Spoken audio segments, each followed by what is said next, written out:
Shift करें, ठीक है? तो ये देखें ये टुकड़ों में बढ़ जाता है, ठीक है? ये टुकड़ों में बढ़ जाता है, ठीक है? और फिर जो है टुकड़े आप जो है उनको जो है मतलब के उनको सिर्फ मूव कर सकती हैं, ठीक है? उनको आगे-पीछे कर सकती हैं, ठीक है? ये देखें, ठीक है? इस तरह टुकड़ों में आ जाता है। मैं अनडू कर देता हूँ,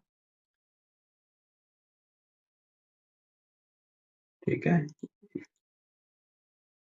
इसको मैं दोबारा आपको दिखाता हूँ, ठीक है? यहाँ से भी जाके ना, ठीक है? अगर फ़र्ज़ करें आपने जो है अपना डक्ट जो है डक्ट सेलेक्ट कर लिया है, ठीक है?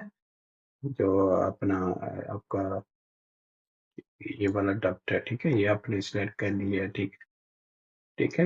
ये वाला सिलेक्ट यहाँ से सिलेक्ट कर लिया और यहाँ आपने इसको चेंज करना है। तो ये देखिए चेंज करना कितना आसान है। किसी भी डायरेक्शन में चेंज कर लें, रोटेशन कर लें, ते मूव कर लें, ठीक है? शिफ्ट कर लें, ठीक है? तो आप चेंज करना तो इसलिए जो प्राइमरी डिज़ाइन आपका